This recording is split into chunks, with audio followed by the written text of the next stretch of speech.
Buenos días amigos y colegas. Vamos a continuar con el curso en línea sobre virus del papiloma humano y cáncer de cervix. El día de hoy vamos a hablar sobre algunos aspectos muy importantes de lo que es cáncer cervicuterino, ¿verdad? Está bastante interesante. Yo creo que les traigo acá algunas cosas que probablemente puedan estar muy cargaditas, pero igual yo creo que es muy interesante que nosotros veamos todas estas imágenes, toda esta información, porque nos va a servir para poder discernir un poquito sobre lo que es la epidemiología, el diagnóstico y el tratamiento de cáncer de cervix. Bueno, vamos a hablar sobre cáncer cervicuterino. Si nosotros vemos esta diapositiva, nosotros podemos ver que en el centro tenemos la parte de epidemiología y nosotros podemos tener muchas informaciones acerca de la epidemiología del cáncer de cervix, como el American Cancer Society, World Health Organization, registro del cáncer del Instituto de Cancerología de Guatemala, por mencionar un registro que nosotros tengamos acá a nivel de lo que es Guatemala. Tenemos algunas publicaciones y por supuesto también el Instituto Nacional de Cáncer de Estados Unidos. En el año 2005 se registraron 58 millones de defunciones a nivel mundial y 7.6 millones estuvieron relacionados con cáncer. Esto equivale a 13%.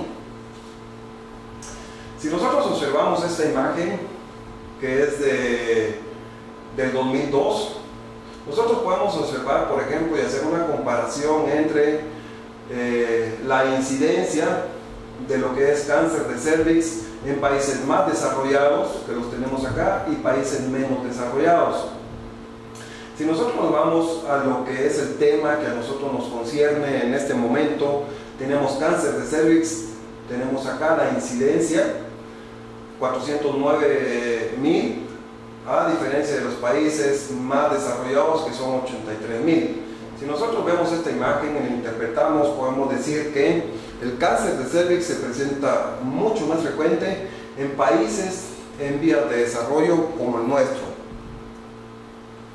Esta es otra imagen y nosotros podemos apreciar que nosotros tenemos la parte norte de América, ¿verdad? En donde, por ejemplo, tenemos acá México y tenemos acá Guatemala, en donde podemos apreciar que la incidencia de cáncer de cervix es relativamente alto. Por supuesto, si nosotros hablamos de algunos otros países, ¿verdad?, como Haití, la incidencia de cáncer de cervix es pues mucho más alto. Pero si nosotros hablamos de Centroamérica, el cáncer más frecuente en la mujer acá en Centroamérica es cáncer de cervix, a diferencia de países en vías de desarrollo, en donde el cáncer más frecuente en la mujer, dependiendo de la latitud, podemos decir que es cáncer de pulmón, pero pensaría yo que el más frecuente es cáncer de mama. Esta es una imagen que son estadísticas, en donde nosotros podemos ver, observar las estadísticas del cáncer de cervix y otros cánceres a nivel de Latinoamérica y el Caribe. Si nosotros nos damos cuenta, estas son estimaciones del Globocan, ¿verdad?, del 2012, y tenemos como primer lugar cáncer de mama. Aquí tenemos incidencia y esta es la mortalidad, y cáncer de cervix está en segundo lugar, ¿verdad? Esta es la incidencia y esta es la mortalidad. Cuando hablamos de epidemiología del cáncer de cervix, podemos decir que el cáncer de cervix ocupa el segundo lugar en frecuencia a nivel mundial entre los cánceres en la mujer. Anualmente se diagnostican 580.000, 582.000 nuevos casos a nivel mundial y fallecen aproximadamente 250.000 por esa enfermedad. Hay algunos datos que a mí me parecen muy interesantes y está relacionado con, por ejemplo, el sistema de salud de Estados Unidos. Si nosotros nos damos cuenta, acá se menciona que el cáncer de cervix se abatió en un 70% su mortalidad en los últimos 50 años. Sin embargo, nosotros podemos decir que este país ha empleado $6 billones anuales en la detección de cáncer de cervix únicamente. Entonces, si nosotros hablamos de 6 billones de dólares anuales en la detección o en tamizaje de cáncer de cervix, podemos observar que esto es mucho más que el presupuesto que tiene Guatemala, y yo pensaría que casi Centroamérica. Es algo interesante.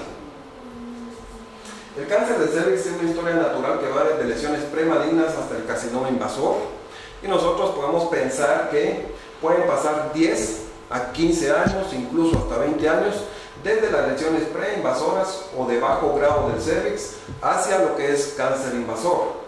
Es posible detectar y tratar las lesiones preinvasoras y evitar la aparición del cáncer invasor. Por supuesto que sí lo podemos hacer, y eso está dirigido a muchas estrategias que van encaminadas hacia la detección y el tamizaje y el diagnóstico temprano de esta enfermedad.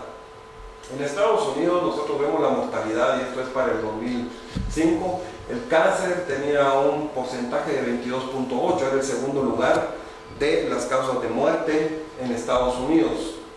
Y en enfermedades del corazón, por supuesto, el primer lugar.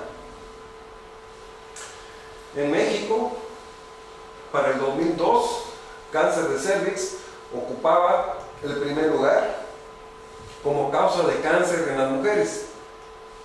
Mama en segundo lugar, ¿verdad? Que lo tenemos acá. Y estómago en el tercer lugar. Eso ha cambiado en los últimos años. Desde el 2009 ya cáncer de mama en México ha ocupado el primer lugar. Las principales causas de muerte en la mujer en México tenemos como primer lugar cáncer de mama, que ocupa un 15%, cáncer de cervix ocupa un 13.9%, y después tenemos algunos otros cánceres. Si nosotros vamos al registro hospitalario del INCAN, que es uno de los registros que nosotros tenemos acá bastante bien implementado y bien organizado, podemos decir que para el 2012 el cáncer en la mujer es cáncer de cervix, que ocupa 31.6% de todos los cánceres en la mujer, y tenemos carcinoma in situ, que este ya no entra en realidad como un cáncer invasor, sino como una lesión, según la nueva clasificación de Bethesda, una lesión intraepitelial de alto grado. Pero si nosotros hacemos un análisis, por ejemplo, de cuál es la causa más frecuente de cáncer en la mujer acá en Guatemala, y que eso no cambia mucho en los países centroamericanos, salvo Costa Rica y Panamá, pues el porcentaje es bastante alto, que corresponde a 31.6% de los cánceres. Ya que tenemos una imagen del 2013, que eso cambia un poquito, ¿verdad? Para el 2012 era 31.4%, y para el 2013 tenemos 30.4%. Ese es un porcentaje que generalmente se mantiene, ¿verdad? Y que no cambia en realidad, se mantiene en las primeras causas como incidencia de cáncer en la mujer.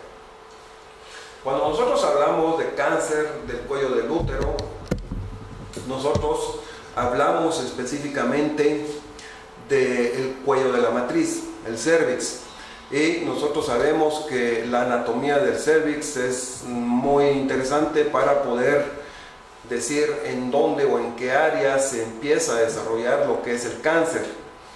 Nosotros tenemos, por ejemplo, epitelios en el cuellito de la matriz, que en el exocervix tenemos un epitelio estratificado no queratinizado, y a nivel del endocervix nosotros tenemos un epitelio cilíndrico o un epitelio glandular. La unión del epitelio cilíndrico con el epitelio glandular es lo que nosotros comúnmente llamamos unión escamocolumnar, y esta es una parte que a nosotros nos interesa mucho porque es la que nos delimita la zona de transformación en donde se presentan generalmente el 95 al 97% de los cánceres, y nosotros podemos verlo acá en esta imagen. Nosotros vemos acá, por ejemplo, este es el exocervix, este es un cervix completamente normal. Vemos acá el endocervix, que está conformado por un epitelio cilíndrico o un epitelio glandular. Y nosotros tenemos acá el exocervix, que ya lo mencionamos, un epitelio plano estratificado no queratinizado, y acá tenemos la unión escamocolumnar. Esta es la unión que a nosotros nos sirve de referencia para hablar de, por ejemplo, cuando hacemos colposcopía, una colposcopía satisfactoria o una colposcopía adecuada, para poder decir, bueno, si tenemos aquí alguna lesión o no en el cuellito de la matriz.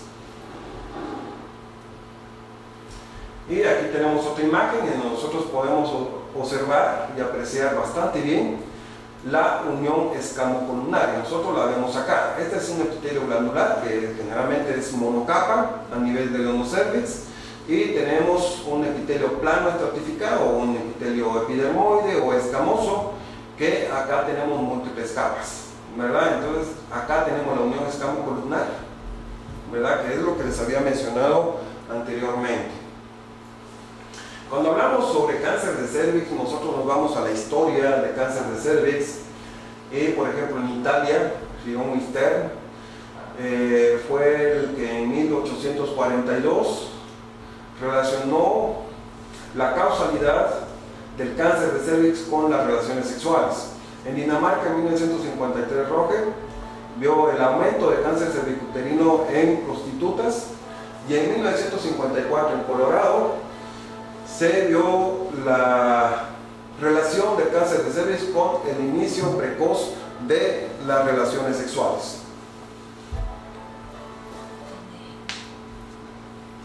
Cuando nosotros hablamos de cáncer de cervix, nosotros hablamos específicamente sobre el agente causal. Esto es un tema que es bastante interesante, ¿verdad? Porque tenemos que hablar, cuando hablamos de cáncer de cervix, no debemos dejar de hablar de virus del papiloma humano. Ahí tenemos un poco sobre la historia de lo que es virus del papiloma humano. En 1900, Grifo estableció la etiología viral de las verrugas. En 1933, Schock describió el primer papiloma virus en los conejos. En 1956, Koss y Dorfy acuñaron el término de atípica vilocítica, que eso es lo que interpretan muchos patólogos, y a nosotros nos da la idea de que puede haber una infección por virus del papiloma humano. En 1976, Meisels y Fortin sugirieron que el condiloma combinado contenía partículas virales compatibles con el virus del papiloma humano y que eran idénticas a los vilocitos descritos por Koss y Dorfy. Y hay un autor muy interesante que en 1977, que es Surhausen, que este es el autor o el pionero de la colposcopía, emitió la teoría de que podría existir una asociación entre el virus del papiloma humano y el cáncer cérvico-uterino. Cuando nosotros hablamos del virus del papiloma humano, decimos que es un virus pequeño con un genoma de ADN circular, doble cadena, aproximadamente 8.000 pares de bases, y contiene un virión no envuelto que mide aproximadamente 45 a 55 nanómetros de diámetro, con una cápside proteica icosaédrica. Se han descubierto más de 100 subtipos, y 40 de estos subtipos tienen tropismo por el tracto genital.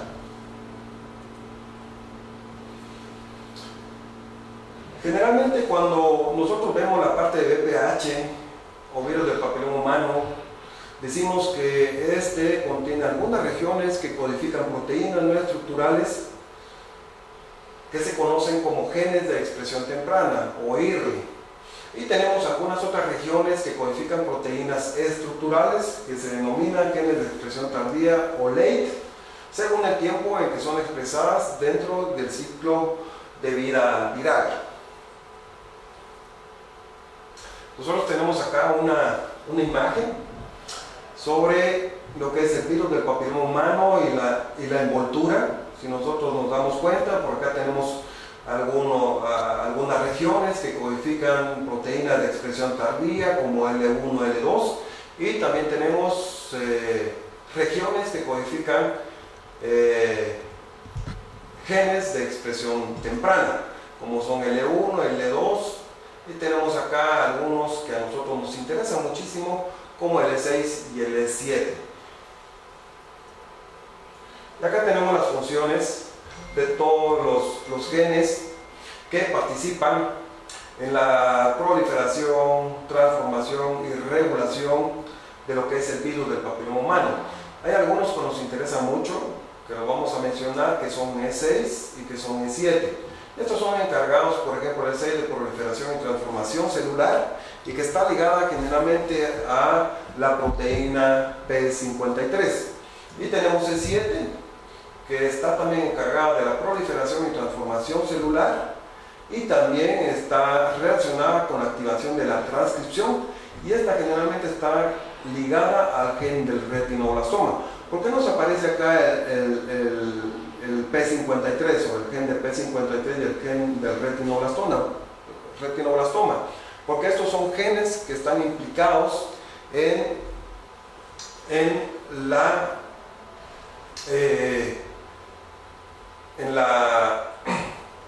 el mecanismo, por ejemplo, de defensa generalmente del huésped, y a esto se le llaman genes supresores de tumor, ¿verdad? El gen, el P53, suprime generalmente E6, y el gen del retinoblastoma generalmente suprime E7, para que el proceso de infección y de transformación del virus del papiloma humano hacia las células del cuello de la matriz pues ya no progrese hacia lo que es una lesión de alto grado o una lesión cancerosa en el cérvix. El primer paso para la infección del virus del papiloma humano es el contacto de los viriones intactos con las células inmaduras, ¿verdad? Estamos hablando de las células inmaduras a nivel del cérvix, pero esto puede ser incluso a otros niveles. Estamos hablando de tracto genital, estamos hablando de la región anal, estamos hablando de orofaringe, estamos hablando también de la piel. Sin embargo, estamos hablando ahorita de lo que es cáncer de cérvix, y estamos hablando de que este virus generalmente su primer paso es el contacto que tiene con las células inmaduras a nivel del cérvix, que generalmente estamos hablando de las células basales y parabasales. Después de esto pueden ocurrir dos tipos de infecciones, que son latentes o productivas. Cuando hablamos de la infección de tipo latente, el ADN viral permanece en el núcleo en su forma circular, libre o episomal, y el virus permanece en la superficie sin replicarse, y no ocurren cambios morfológicos identificados. Estamos hablando en este caso entonces de una infección de tipo latente. Cuando nosotros hablamos de una infección activa o productiva, en este caso estamos hablando de una intensa replicación del ADN viral con generación de viriones que se lleva a cabo en las células escamosas diferenciadas, con producción de proteínas y síntesis de gran cantidad de ADN viral que induce cambios celulares característicos por citología e histología. En este caso nosotros ya estamos hablando de que el virus está generando una lesión o un problema, ya sea clínico o subclínico, a nivel del cérvix. Y, por ejemplo, acá tenemos que el VPH puede causar infección clínica, infección subclínica o una infección latente. Cuando nosotros hablamos, por ejemplo, de una infección latente, si nosotros vemos la imagen que está acá abajo, esto únicamente podemos detectarlo nosotros a través de estudios moleculares. Y en este caso, por ejemplo, el virus no ha generado ningún problema a nivel del cuello de la matriz. Y nosotros podemos decir que en este caso no tenemos ningún problema, ninguna sintomatología, ninguna infección a nivel de lo que es el cérvix. Sin embargo, cuando hablamos de una infección subclínica, en este caso nosotros ya podemos auxiliarnos, por ejemplo, con la colposcopía y el ácido acético para poder identificar algunas lesiones aceto blanco positivas, mosaico, puntilleo, que estos son hallazgos colposcópicos que a nosotros nos pueden orientar a que el virus del papiloma humano está causando una infección subclínica. Y en este caso estamos hablando específicamente de lesiones preinvasoras o lesiones de bajo grado o alto grado según la nueva clasificación de Bethesda. Si hablamos de lesiones de bajo grado, estamos hablando de virus del papiloma humano o estamos hablando de neoplasia intraepitelial cervical. Y si hablamos de lesiones de alto grado, pues en este caso estamos hablando de MIC2, MIC3 y carcinoma in situ. Sin embargo, si nosotros vemos la imagen de arriba, esta que aparece acá, en este caso nosotros estamos hablando de una infección clínica. ¿Por qué? porque nosotros ya no necesitamos auxiliarnos de algún otro aparato, algún otro instrumento, para poder decir que acá, por ejemplo, es un cervix que ya está destruido y que, si nosotros nos damos cuenta, en el labio posterior hay un tumor, y eso a nosotros nos refleja algunas otras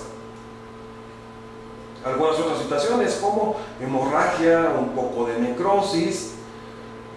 Acá podemos nosotros apreciar también un epitelio blanco, ¿verdad?, que está también relacionado con lo que es el tumor, que específicamente lo tenemos en la pared lateral del cervix y en el labio posterior.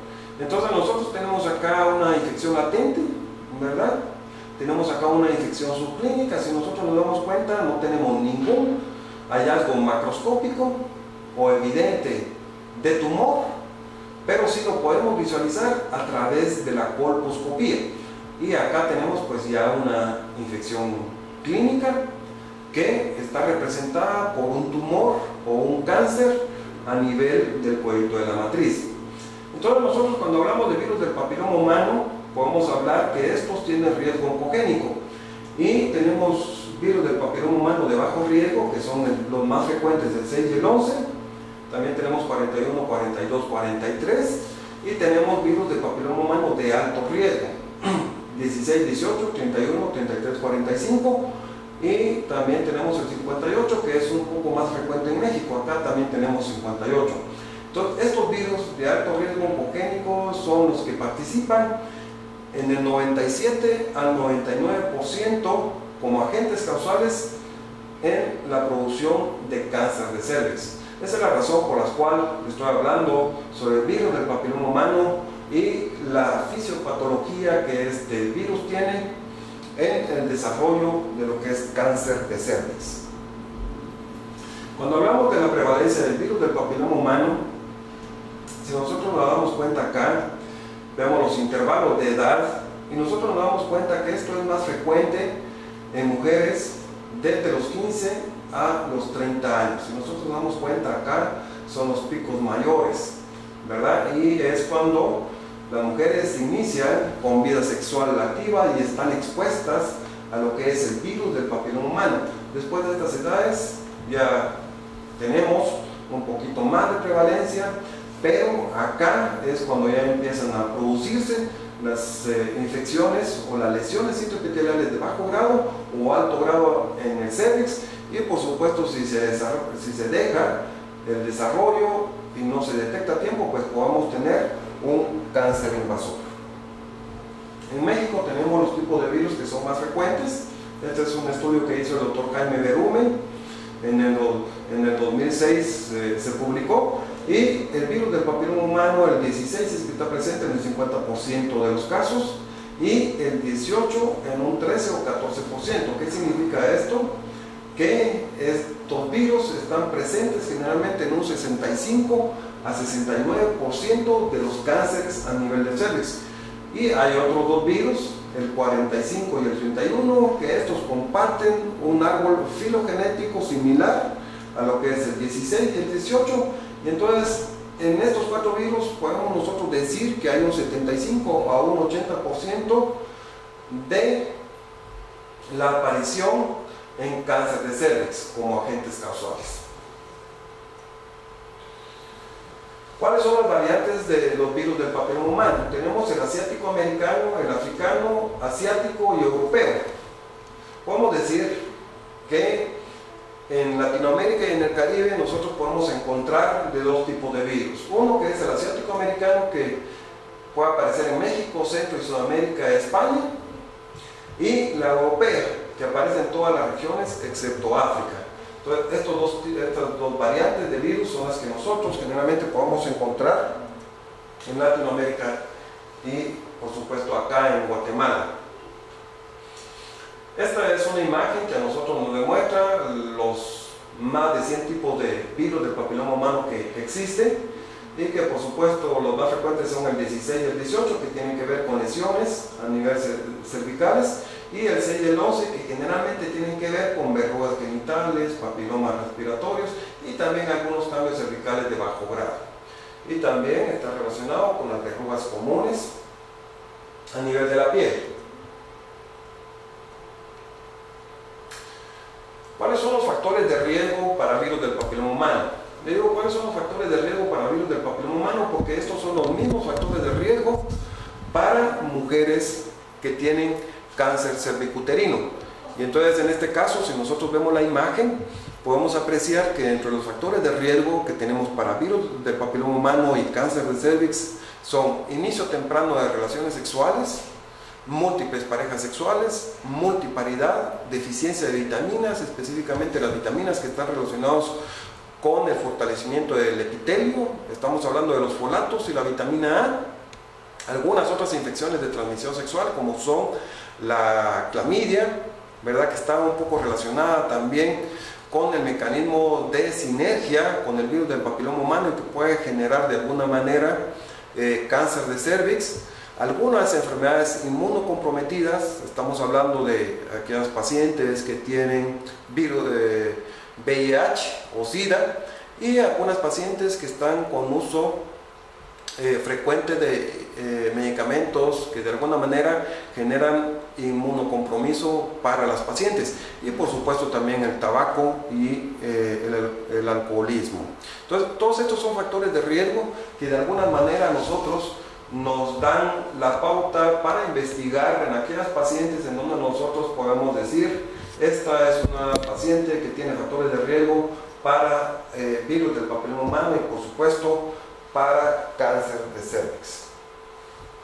Aquí nosotros tenemos otra imagen en donde todos estos factores que hemos mencionado anteriormente conllevan a lo que es virus del papiloma humano, pero en realidad el virus del papiloma humano es necesario, pero no obligado para desarrollar neoplasia intraepitelial cervical. Y eso depende de todos estos factores. Muy importante, por ejemplo, la respuesta inmunológica, ¿verdad? Si las mujeres tienen una buena respuesta inmunológica, su sistema inmunológico está bien fortalecido, nosotros podemos decir que pueda tener contacto o contaminación con el virus del papiloma humano, pero lo más probable es que este virus del papiloma humano va a desaparecer espontáneamente sin causar una neoplasia intraepitelial cervical. ¿Cuáles son los cofactores que intervienen, por ejemplo, en la patogénesis del cáncer de cervix? Importante, lo hemos mencionado, el virus del papiloma humano aparece en el 97 a 99% de los cánceres de cervix. La zona de transformación, que es la zona que generalmente se mantiene en un recambio celular constante, y por supuesto el factor inmunológico. Esos son factores interesantes que a nosotros nos dan la pauta de que pueden participar en la génesis de lo que es cáncer de cervix. Y aquí tenemos unas imágenes. Por ejemplo, nosotros vemos acá el cuello de la matriz o el cervix, ¿verdad? Y tenemos una célula infectada por virus del papiloma humano. Tenemos acá el virus de ADN con la cápside proteica, ¿verdad? Y por supuesto tenemos aquí la infección por virus del papiloma humano, y aquí tenemos una infección por este virus. En semanas, por ejemplo, el virus del papiloma humano puede generar una infección de este tipo de células a nivel del cuello de la matriz. Sin embargo, puede ser que hasta un 90% de estas pacientes que han tenido contacto con el virus del papiloma humano pues puedan tener una resolución espontánea de lo que es el virus, y esto tiene que ver mucho con la respuesta inmunológica y el estado nutricional de cada paciente. Sin embargo, si nosotros avanzamos con esto, ¿verdad?, y podemos no detectar el virus del papiloma humano, o puede ser que la paciente no tenga acceso a los servicios de salud, no pueda tener un tamizaje o no se diagnostique la infección por virus del papiloma humano, y entonces en un lapso de 10 a 15 años, les había mencionado anteriormente, pero pueden ser 20 o hasta 30 años, podemos tener una progresión a lo que es un cáncer invasor, ¿verdad? Y tenemos que 0.8% de estas lesiones preinvasoras pueden progresar a lo que es cáncer invasor si no lo detectamos a tiempo. Entonces, esta es la historia natural de lo que es el cáncer de cervix. Si nosotros nos damos cuenta, aquí aparece el contacto del virus con las células del cervix y después puede aparecer una infección, y este virus únicamente puede desarrollarse o puede quedarse a nivel de la cápside y no meterse a la célula, ¿verdad? Y puede generar un aclaramiento de la infección por el virus del papiloma humano, y de esta forma nosotros podemos decir que el contacto o la contaminación con el virus del papiloma humano, por los mecanismos de una buena alimentación, un buen estado nutricional y un buen estado inmunológico, pues este contacto, esta contaminación se va a resolver espontáneamente. Sin embargo, si la infección o hay una gran replicación de los viriones y de la carga viral, podemos nosotros tener en este caso una afectación del tercio inferior de lo que es el epitelio del cervix, y en este caso nosotros tenemos lo que es un NICUN. Entonces, si sigue avanzando y afecta el tercio medio del cervix, tenemos un NIC2. Si sigue y afecta todo el espesor del epitelio, podemos decir que puede tratarse de un NIC3 o un carcinoma in situ, y esto puede seguir avanzando hacia un carcinoma microinvasor, y por supuesto, si no se detecta a tiempo, podemos tener un cáncer invasor, que acá nosotros nos damos cuenta, tenemos la lámina basal. Si se penetra, aquí tenemos todo el espesor del epitelio, aquí tenemos más o menos la lámina basal. Si hay una penetración de la lámina basal, podemos tener un cáncer microinvasor, que es un cáncer menor de 5 milímetros de profundidad y menor de 5 milímetros de extensión, y por supuesto esto puede seguir avanzando hacia lo que es un cáncer invasor franco como tal. Aquí nosotros tenemos una imagen, ¿verdad?, de una exposición al virus del papiloma humano. Tenemos un cervix normal, podemos tener una infección productiva. Sin embargo, esta infección puede resolverse espontáneamente, como les he mencionado anteriormente, hasta un 70 o un 90% de los casos. Puede haber o persistir la infección, y entonces podemos nosotros tener una progresión hacia lesiones precursoras de cáncer, o lesiones preinvasoras, o lesiones precancerosas, que es lo mismo. Sin embargo, si hay lesiones preinvasoras o precancerosas, esta lesión puede tener una regresión y podemos nosotros tener espontáneamente un cervix normal. Sin embargo, un porcentaje de estos pacientes, hasta 1%, pues puede progresar hacia lo que es un cáncer invasor. Aquí nosotros tenemos otra imagen que es más o menos similar a la anterior. Y aquí tenemos una célula normal, tenemos una infección por virus del papiloma humano, y a través de la inmunidad celular nosotros podemos tener un aclaramiento viral, que significa que es una resolución espontáneamente, y esto puede estar mediado también por una inmunidad tipo específica. Puede ser que la infección por virus del papiloma humano persista, y en este caso podemos tener una progresión. En el caso de la persistencia puede haber una integración del ADN viral a las células, al ADN de las células, y ya vimos que es muy importante estos genes de expresión temprana, que son E6 y E7, que eso suprime específicamente al gen del retinoblastoma y a P53. Aquí no lo tenemos expresado, pero son estos dos genes, P53 y el gen del retinoblastoma. Podemos generar entonces, o el virus puede generar una inestabilidad genética, y puede haber defectos en la presentación de antígenos, y entonces nosotros podemos tener una lesión desde una célula normal a una lesión intraepitelial de alto grado, que puede progresar a cáncer, o podemos tener tener una lesión intraepitelial de bajo grado, que esta puede progresar a una de alto grado y por supuesto a cáncer. Todo esto es la génesis y la fisiopatología por lo cual el virus del papiloma humano puede progresar hacia lo que es un cáncer de cervix.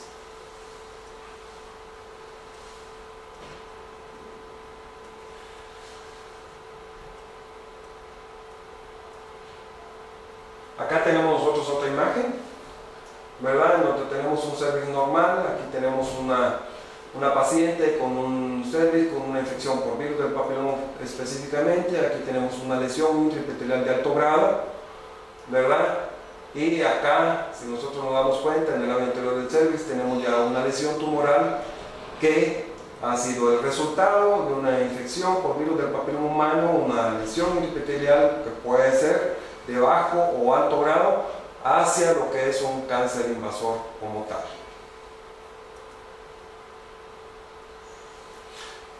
Esta gráfica es muy interesante porque cuando nosotros hablamos de neoplasias intraepiteliales cervicales o NIC1, NIC2 o NIC3, podemos nosotros decir que un NIC1 puede regresar hasta en un 57% de los casos.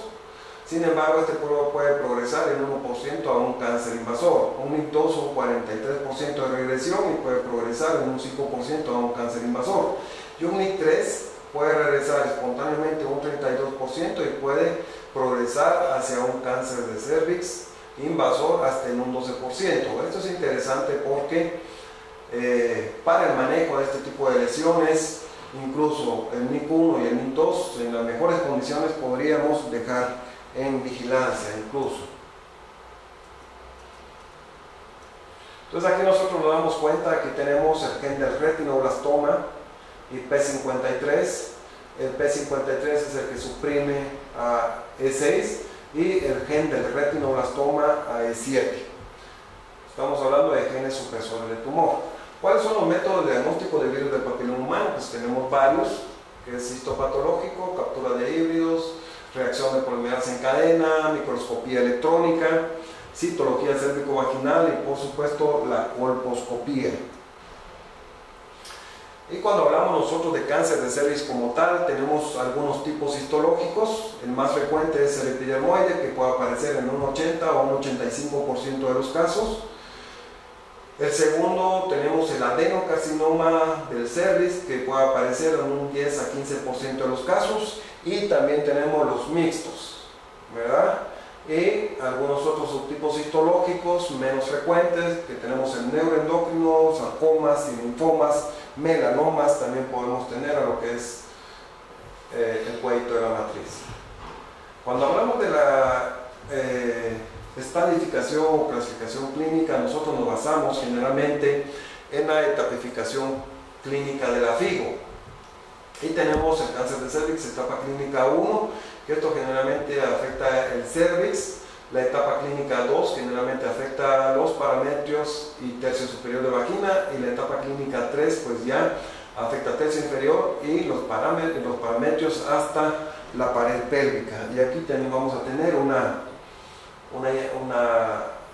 diapositiva en donde nosotros podemos apreciar mejor la clasificación de lo que es cáncer de cervix. Tenemos el 1, que se divide en 1A1 y 1A2, que eso ya se los había mencionado. 1A1 es una invasión mínima del estroma inferior a 3 milímetros y con una extensión superficial menor a 7 milímetros. El 1A2, una invasión en profundidad superior a 3 milímetros pero inferior a 5 milímetros, igual una extensión superficial inferior a 7 milímetros.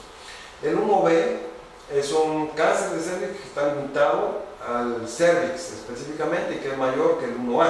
El 1B1 son lesiones limitadas al cervix menor de 4 centímetros, el 1B2 lesiones limitadas al cervix mayores de 4 centímetros. El estadio 2 tenemos generalmente afectación a la vagina sin llegar al tercio inferior y no hay afectación parametrial. El 1A1 son lesiones clínicas inferiores a 4 centímetros de tamaño con estas consideraciones. El 2A2, lesiones clínicas superiores a 4 centímetros con estas consideraciones. Y el 2B generalmente hay extensión al parametrio sin llegar a la pared pélvica y al tercio inferior de lo que es la vagina. El 2A es extensión al tercio inferior de vagina y el 3A, tercio inferior de vagina, y el 3B, extensión hasta la pared pélvica o hidronefrosis o anulación renal o exclusión renal. Secundario, por supuesto, al tumor. Y el estadio 4 es cuando tenemos una afectación de la mucosa de la vejiga del recto, es un 4A, y cuando tenemos metástasis a distancia tenemos un 4B. Es importante mencionarles, por ejemplo, que las pacientes, por ejemplo, cuando nosotros optamos por un tratamiento para este tipo de pacientes, nosotros debemos de pensar primero en etapificar o clasificar a la paciente. Cuando nosotros, por ejemplo, tenemos pacientes con sospecha de cáncer de cervix, nosotros tenemos que pensar en hacerle un diagnóstico, y el diagnóstico lo podemos hacer con una biopsia de cervix, en donde confirmamos la histopatología que sea positiva para cáncer de cervix. Ya hemos mencionado los subtipos histológicos anteriores. Hacemos algunos laboratorios, algunos estudios de extensión que a nosotros nos sirven para saber si el tumor no se ha diseminado o no se ha extendido hacia algunos otros sitios que podríamos considerar metastásicos, y clasificar a la paciente. La etipificación clínica es muy importante para poder definir el tratamiento. Algo aquí que me interesa mucho decirles: cuando nosotros hablamos de tratamiento, por ejemplo, tratamiento quirúrgico para el cáncer de cervix, en el estricto sentido de la palabra, nosotros podemos decir que hay un tratamiento quirúrgico para la etapa clínica 1B1, ¿verdad? Y la nueva clasificación de FIGO del 2010, que es esta que yo les traigo, también algunos 2A1, si nos dimos cuenta, el 2A1 es un tumor que es menor de 4 centímetros al cervix y que afecta al tercio medio y superior de vagina. Si nosotros tenemos un tumor que afecta al tercio superior de vagina y es un tumor menor de 4 centímetros, es 2A1, y en este caso nosotros podemos decir es candidata para un tratamiento quirúrgico, que en este caso sería una histerectomía radical clásica más linfadenectomía pélvica bilateral. Si esta paciente ya queda fuera de esta etapificación clínica, entonces tenemos otras opciones de tratamiento que las vamos a mencionar posteriormente.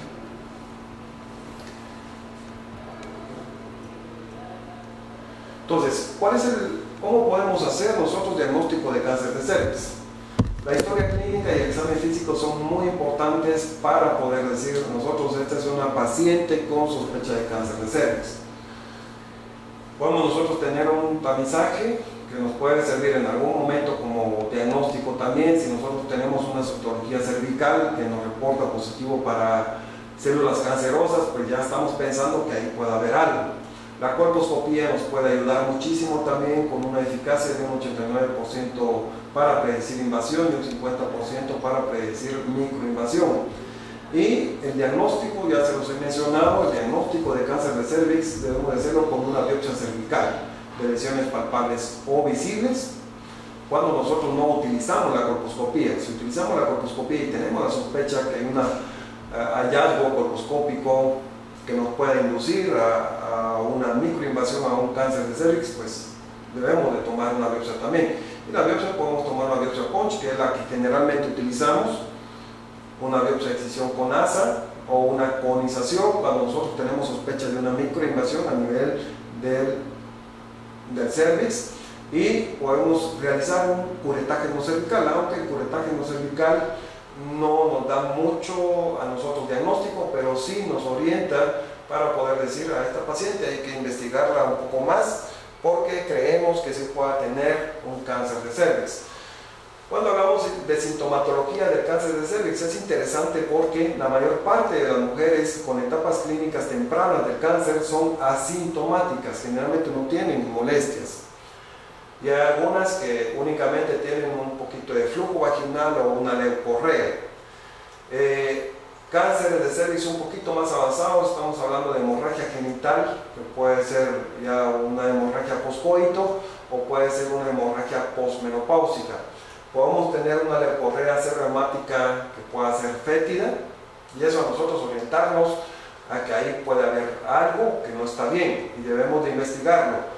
Hay algunas otras sintomatologías o algunas otras manifestaciones que podamos tener nosotros en aquellas pacientes que ya están un poco más avanzadas, como es la pérdida de peso, síntomas urinarios o rectales, el edema de un miembro pélvico, que eso a nosotros nos da la idea que es un tumor que puede estar afectando los ganglios linfáticos por un lado, o por el otro el tumor se ha extendido hacia la pared pélvica y es la causa del edema de un miembro pélvico. Y cuando hablamos, por ejemplo, de tratamiento para cáncer de cervix, que con esto vamos a terminar esta conferencia, decimos que el tratamiento debe ser multidisciplinario. Y hablamos de radioterapia, hablamos de cirugía y hablamos de quimioterapia. ¿Verdad? Que eso vamos a hablar en la siguiente conferencia. ¿Verdad?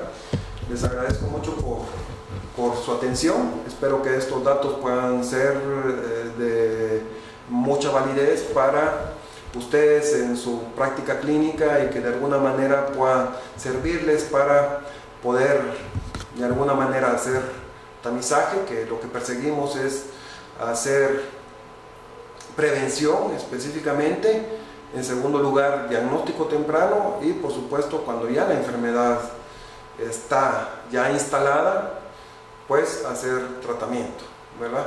Entonces eso es algo que a nosotros nos interesa mucho que ustedes puedan tomar en estas conferencias, y posteriormente pues en la siguiente conferencia vamos a hablar algo sobre cáncer de cervix, el tratamiento, y vamos a ver algunos casos clínicos para que ustedes puedan tener un poquito mejor la idea de cómo se pueden ir evaluando y cómo se puedan ir desarrollando este tipo de enfermedades. Muchas gracias.